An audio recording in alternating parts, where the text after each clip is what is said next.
Hello dear friends, आज हम लोग भारत का भूगोल करेंगे जो टोटली एनसीईआरटी 60 संग्रह पर आधारित होगा।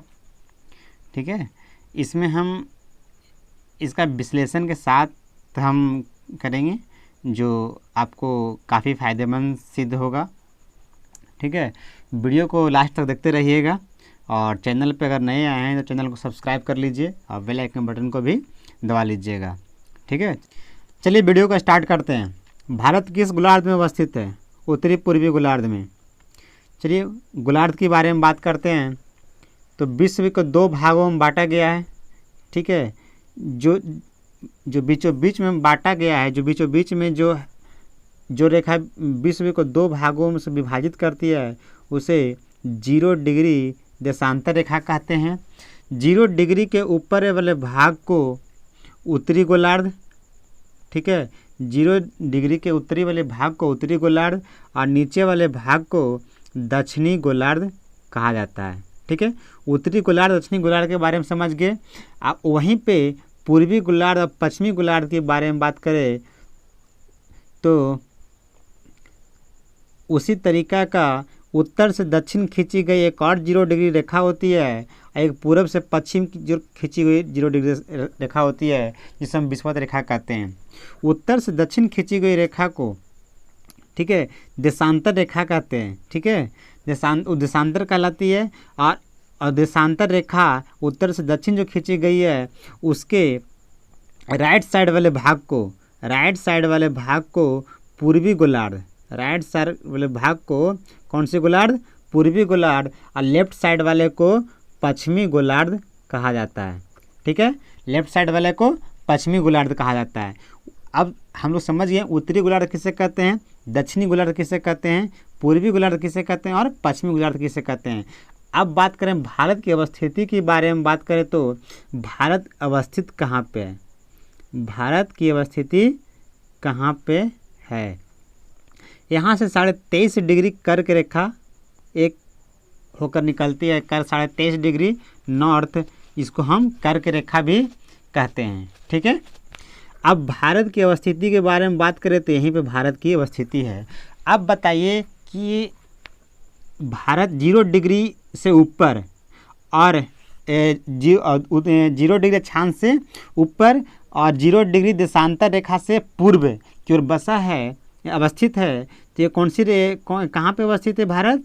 उत्तरी पूर्वी गोलार्ध में। यहाँ से उत्तरी आई पूर्वी गोलार्ध में।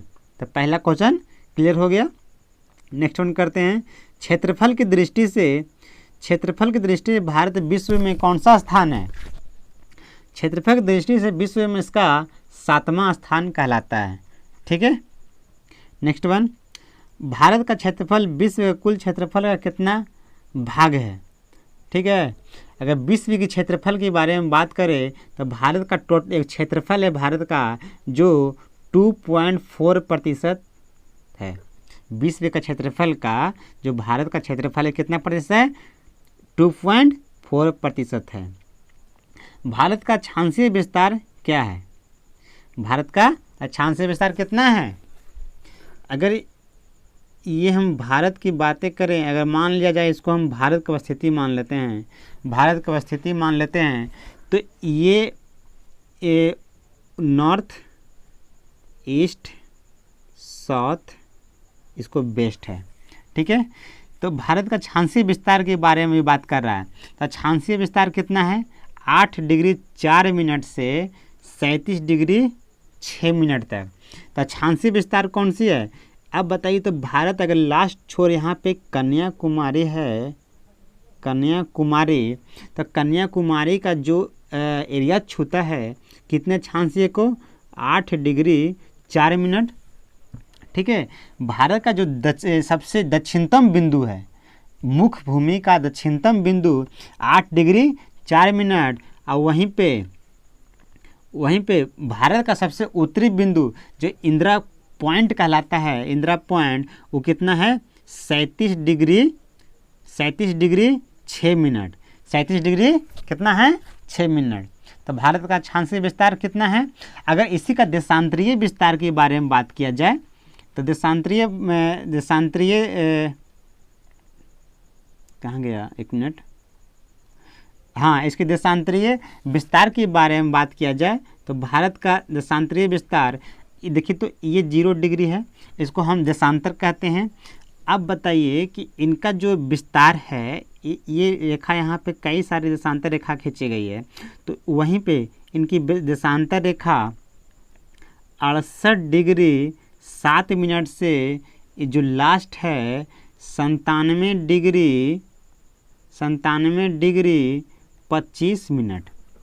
ठीक है, जो यहाँ पे गुजरात का जो लास्ट स्थान पाया जाता है, जो हमारे भारत का सबसे पश्चिमी बिंदु जो गुजरात में पाया जाता है, उसका कौन सी एरिया टच करता है, मेरा कौन सी अक्षांश विस्तार 68 डिग्री 7 मिनट, और सबसे पूर्वी भाग भारत के वो 97 डिग्री 25 मिनट को एरिया टच करता है। अगला है, देशांतर रेखा क्या निर्धारित करती है? देशांतर रेखा क्या निर्धारित करती है?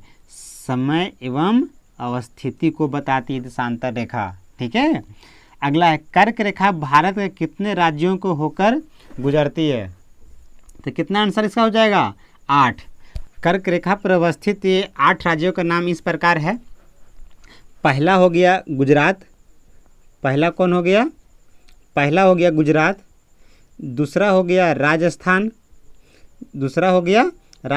तीसरा हो गया MP, चौथा हो गया छत्तीसगढ़ पांचवा हो गया झारखंड, छठा हो गया वेस्ट बंगाल, और 7वां हो गया त्रिपुरा, 8वां हो गया लास्ट जो है वो मिजोरम हो गया। कौन हो गया? मिजोरम। ये 8 राज्य क्रमबद्ध, यानी कि पश्चिम से अगर पूर्व की ओर जाएंगे तो राज्यों का क्रम आपको मिलेगा।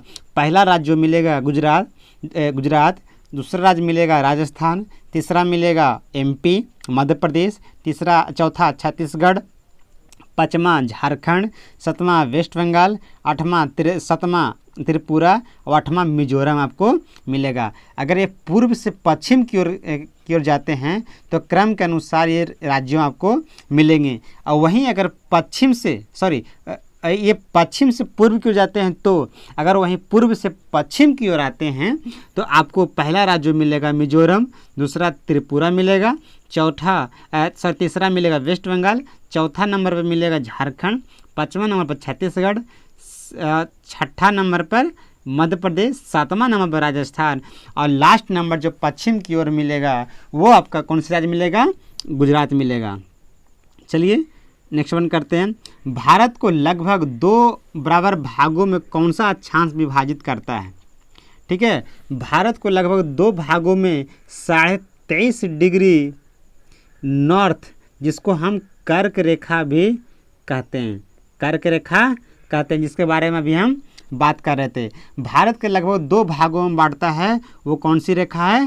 वो 23.5 डिग्री नॉर्थ कर्क रेखा है। और कर्क रेखा कितने राज्यों से होकर गुजरती है? 8 राज्यों से होकर गुजरती है। भारत के सबसे पश्चिमी बिंदु गोरमोता, पश्चिमी बिंदु कौन सा है? गोरमोता। अरे यार एक मिनट, पश्चिमी बिंदु कौन सा है? गोरमोता। और पूर्वी बिंदु कौन सी है? किविथु। ठीक है, मध्य सूर्योदय एवं सूर्यास्त में लगभग कितने घंटे का अंतर होता है? इन दोनों के बीच गोरमोता जो पड़ता है ये आपका गुजरात में पड़ता है। कहाँ पड़ता है? गुजरात में पड़ता है। और किविथु जो पड़ता है अरुणाचल प्रदेश में पड़ता है। ये सबसे आपका जो मैंने अभी बात किया था 68 डिग्री 7 मिनट, जो वही गोरमोता है जो भारत का सबसे पश्चिमी बिंदु जो कहाँ वासित है? गुजरात में। और वहीं पे किविथु जो जगह है वो अरुणाचल प्रदेश में पड़ता है। अरुणाचल प्रदेश में जो 97 डिग्री 25 मिनट पर देशांतरीय विस्तार पे अवस्थित है। कितने पर?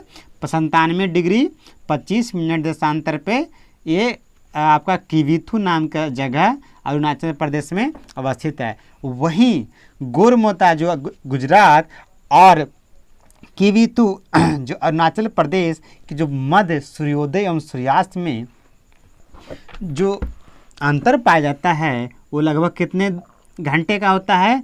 वो लगभग 2 घंटे का होता है, यानी कि 30 डिग्री का अंतर होता है। या आपको बता दे 1 डिग्री में 4 मिनट होता है, तो इसीलिए 15 डिग्री में कितना? 15 गुने 4 बराबर 15 गुने 4 बराबर 60, यानी कि 1 घंटा 60 मिनट बराबर कितना? 1 घंटा और कितना है? 30 मिनट और 30 डिग्री या 30 डिग्री इक्वल टू 2 घंटे का अंतर पाया जाता है। किसके किसके बीच में? गोरमोता और किविथु के बीच में। भारतीय मानक समय रेखा 82.5 डिग्री किस शहर से होकर गुजरती है? 82.5 डिग्री हमारे जो कर्क रेखा समय रेखा है, 82.5 डिग्री जो समय रेखा है वो इलाहाबाद के मिर्ज़ापुर से होकर गुजरती है। किससे? इलाहाबाद के मिर्ज़ापुर से होकर गुजरती है। 82.5 डिग्री के बारे में बात की जा रही है, तो 82.5 डिग्री भारत के 5 राज्यों से होकर ये गुजरती है। अब 5 राज्यों कौन कौन है उनका नाम जान लीजिए। अब देखिए, पहला राज्य उत्तर प्रदेश, दूसरा मध्य प्रदेश, तीसरा छत्तीसगढ़, चौथा उड़ीसा, पाँचवा आंध्र प्रदेश से होकर 82.5 डिग्री का समय रेखा है जो गुजरती है। कहाँ से? अब इसका सेंटर पॉइंट कहाँ है? इलाहाबाद के निकट मिर्ज़ापुर से है। ठीक है। भारतीय मानक समय एवं ग्रीनविच के मध्य में समय घंटे का कितना अंतर है? ठीक है। अब बता दें कि भारतीय मानक समय रेखा जो 0 डिग्री है और हमारे यहाँ 82.5 डिग्री के बीच में, इन दोनों के बीच में कितने घंटे का अंतर हो जाता है? तो कितने घंटे का? 5 घंटे 30 मिनट का अंतर होता है। कितने घंटे का? 5 घंटे 30 मिनट का अंतर होता है। अगला है, भारत का सुदूरस्थ दक्षिणतम बिंदु कौन सा है? भारत का सुदूरस्थ दक्षिणतम बिंदु, ठीक है, दक्षिणतम बिंदु के बारे में बात किया जाए, दक्षिणतम बिंदु कौन है? इंदिरा पॉइंट है। ठीक है, इंदिरा पॉइंट है। अगला, भारत का एकमात्र जिला कौन सा है जिसका सीमा 4 राज्यों को स्पर्श करती है? यह भारत का एकमात्र ऐसा राज्य है, ठीक है, भारत का एकमात्र ऐसा राज्य जिसका एक जिला है जो 4 राज्यों को टच करती है। ठीक है। अब 4 राज्य कौन कौन है उनका भी नाम जान लीजिए। तो पहला राज्य आपका बिहार, ठीक है, पहला राज्य आपको बिहार हो गया। दूसरा राज्य आपको झारखंड हो गया। तीसरा राज्य आपको छत्तीसगढ़ हो गया। और चौथा राज्य आपको मध्य प्रदेश होता है। और यही एक ऐसा जिला है जो कितने राज्यों को टच करती है? 4 राज्यों। कौन कौन? बिहार, झारखंड, छत्तीसगढ़ और मध्य प्रदेश को छूते हुए अपना सीमा बनाती है। नेक्स्ट वन, भारतीय मानक समय रेखा एवं कर्क रेखा एक दूसरे को कहाँ काटती है? ठीक है, अब बात करें कि 23.5 डिग्री नॉर्थ, ठीक है, और 82.5 डिग्री ईस्ट, ठीक है, 82.5 डिग्री ईस्ट, ये देशांतरी रेखा है, जबकि ये 23.5 डिग्री अक्षांशीय रेखा है। इन दोनों का जो कटान बिंदु है वो कहाँ है? छत्तीसगढ़ में। दोनों कहाँ पे काटती है? छत्तीसगढ़ में काटती है। भारत की मुख्य भूमि की तटीय लंबाई कितनी है? भारत की मुख्य भूमि की तटीय लंबाई कितनी है? 6100 किलोमीटर। नेक्स्ट वन, भारत की सर्वाधिक सीमा किस भारतीय राज्य को स्पर्श करती है? अरुणाचल प्रदेश को। म्यांमार की सर्वाधिक सीमा किस भारतीय राज्य को स्पर्श करती है? अरुणाचल प्रदेश को।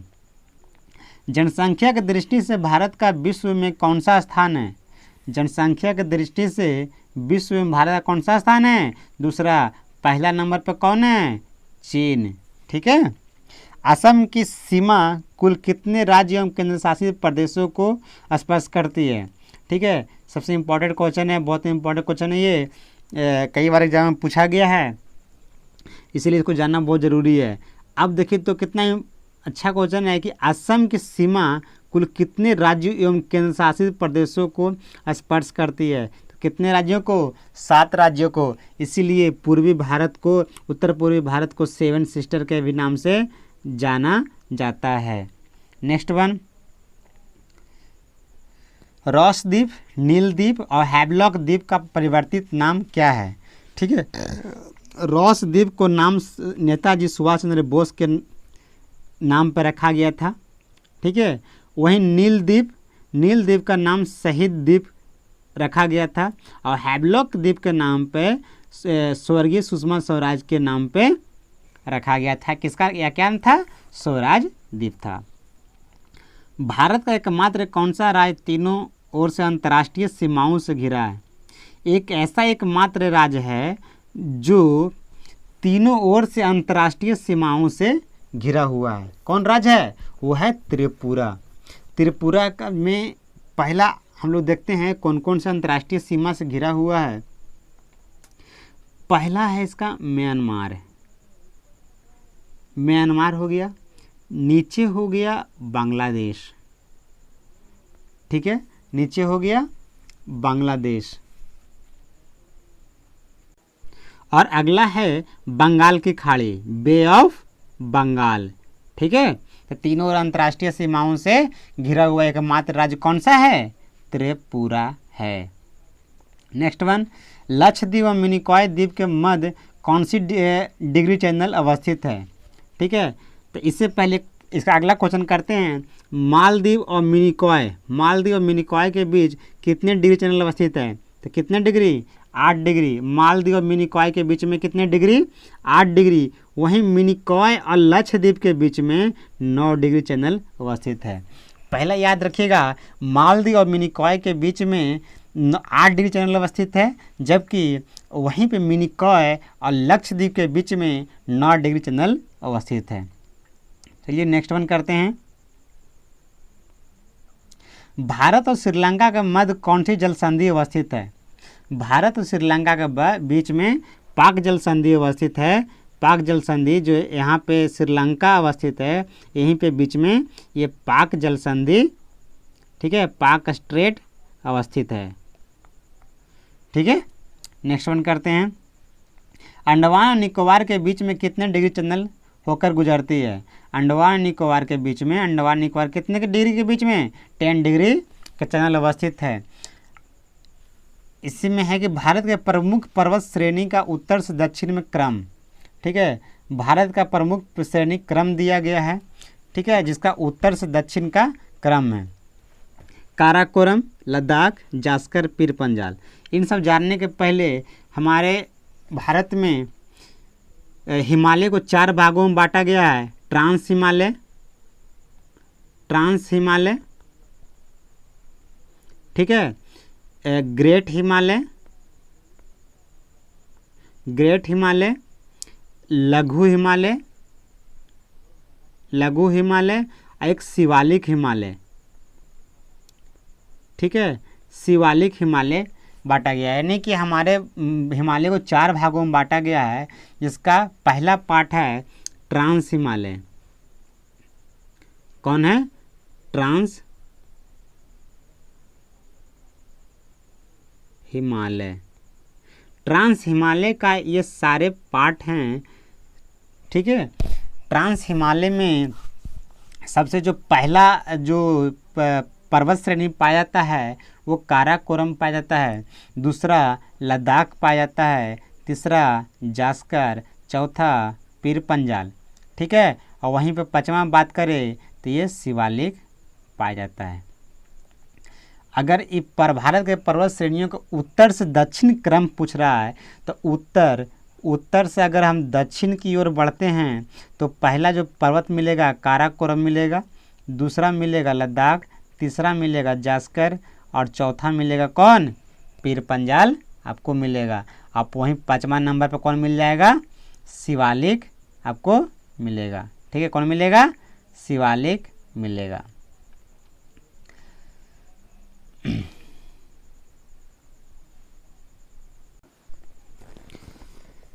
अब है विभिन्न देशों के साथ भारत का अंतर्राष्ट्रीय सीमा की लंबाई एवं संबंध राज्य एवं केंद्र शासित प्रदेश है। ठीक है, अब इनके अंतर्राष्ट्रीय सीमाओं की लंबाई किनके किनके बीच में क्या ऐसे लगता है, कितना सबसे ज़्यादा किसके बीच है और सबसे कम सीमा किसके कौन सी देश के बीच लगता है। तो हमारे जो 5-6 राज्य हैं, देश हैं, पहला है जो बांग्लादेश, बांग्लादेश,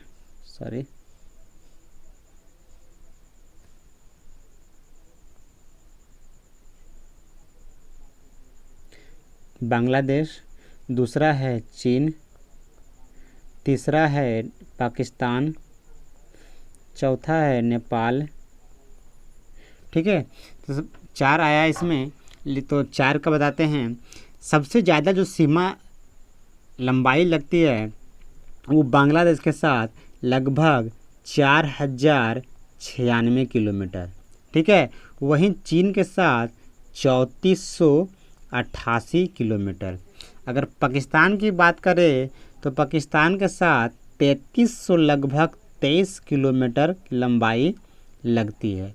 वहीं नेपाल की बात करें तो 1700 लगभग 1751 किलोमीटर सीमा को टच करती है।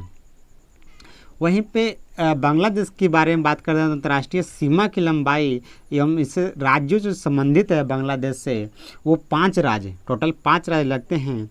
वो पहला है जो बांग्लादेश में पश्चिम बंगाल, वेस्ट बंगाल, सुनिएगा ध्यान से, वेस्ट बंगाल, मेघालय, मिजोरम, त्रिपुरा और असम की सीमा बांग्लादेश से लगती है। कौन कौन सी राज्य, पश्चिम बंगाल, मेघालय, मिजोरम, त्रिपुरा और असम की सीमा किससे लगती है, बांग्लादेश से। वहीं पे चीन दूसरा नंबर पाया है। तो चीन की बात करें तो इससे टोटल 5 राज्य इससे भी लगती है। और वो 5 राज्य इस प्रकार हैं, पहला जम्मू कश्मीर, हिमाचल प्रदेश, तीसरा उत्तराखंड, चौथा सिक्किम और 5वां अरुणाचल प्रदेश। कौन कौन, पहला जम्मू कश्मीर, दूसरा हिमाचल प्रदेश, तीसरा उत्तराखंड, चौथा सिक्किम और 5वां अरुणाचल प्रदेश। और वहीं अगला पाक की बात करें पाकिस्तान की, तो पाकिस्तान से 4 राज्यों का सीमा टच करती है। और 4 राज्य इस प्रकार हैं, पहला गुजरात, दूसरा राजस्थान, तीसरा पंजाब और चौथा जम्मू एंड कश्मीर को लगती है। और अगला जो राज्य देश हमारे है नेपाल, और नेपाल के से सीमा जो हमारे साझा करती है राज्य वो है 5, टोटल 5। और उसमें 5 में पहला उत्तर प्रदेश, दूसरा बिहार, तीसरा पश्चिम बंगाल, चौथा सिक्किम और 5वां उत्तराखंड है। ठीक है, ये 4 हो गया। अब नेक्स्ट वन करते हैं आपको। अगला जो बचा हुआ है देश वो म्यांमार, जिसको हम बर्मा कहते हैं। ठीक है, अगला है भूटान, अगला है अफ़गानिस्तान। ठीक है, अफ़गानिस्तान। ठीक है, अब बर्मा के साथ जो हमारे भारतीय सीमा जो टच करती है वो लगभग 1643 किलोमीटर का, कितना, 1643 किलोमीटर का। वहीं भूटान के साथ लगभग 699 कह दें या लगभग 700 किलोमीटर कह सकते हैं। ठीक है, कितना, लगभग 699 किलोमीटर भूटान के साथ सीमा टच करती है। और जो सबसे लास्ट है और सबसे कम जो सीमा लगती है मात्र 106 किलोमीटर का भारत के साथ जो सीमा लगती है, किसका, अफ़गानिस्तान का लगती है। ठीक है, और वहीं बर्मा की बात करें, म्यांमार की बात करें तो म्यांमार के साथ में हमारे जो भारतीय राज्य हैं वो 4 राज्यों का सीमा स्पर्श करती है। पहला अरुणाचल प्रदेश, दूसरा नागालैंड, तीसरा मिजोरम और चौथा मणिपुर है। वही नेक्स्ट क्रम में भूटान आया है। तो भूटान से हमारे राज्यों का सीमा 5 लगती है। उसमें पहला पश्चिम बंगाल, भूटान से मैं बातें कर रहा हूँ, पहला पश्चिम बंगाल, दूसरा सिक्किम, तीसरा अरुणाचल प्रदेश, चौथा आसाम। सॉरी, चार सीमा लगती है, 4 राज्यों का। चौथा कौन से हो गया? आसाम। और सबसे कम सीमा टच करने वाले अफगानिस्तान राज्यों का सीमा 106 किलोमीटर जो भारतीय राज्यों को स्पर्श करती है, वो मात्र एक राज्य है। कौन? जम्मू एंड कश्मीर, जो पीओके वाली राज्यों को टच करती है। कौन सी राज्य है? जम्मू एंड कश्मीर। ठीक है। इस प्रकार टोटल जो सीमा हमारे हो गया, भारतीय भूभाग को टच करने वाले सीमा हो गया जो 15,106 किलोमीटर। 15,106 किलोमीटर हमारे भारतीय भूभाग को अंतर्राष्ट्रीय सीमा लगती है। कितना किलोमीटर? लगभग 15,106 किलोमीटर। कहीं कहीं ये 15,200 लगभग किलोमीटर दिया होता है। तो जो ऑप्शन में रहेगा आप उसको देख के सही से मार पाइएगा। इसमें एक और फैक्ट और बता दें आपको कि भारत के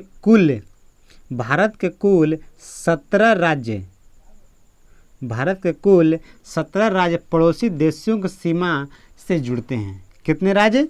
17 राज्य जो पड़ोसी देश हमारे, जो 7 बताए आपको, पड़ोसी देश की सीमा से लगते हैं। कितने राज्य? टोटल 17 राज्य लगते हैं। ठीक है, चलिए वीडियो को यहीं समाप्त करते हैं। अगर वीडियो चैनल को सब्सक्राइब नहीं किया, चैनल को सब्सक्राइब कर लें और बेल आइकन बटन को भी दबा लें। बहुत बहुत धन्यवाद वीडियो देखने के लिए।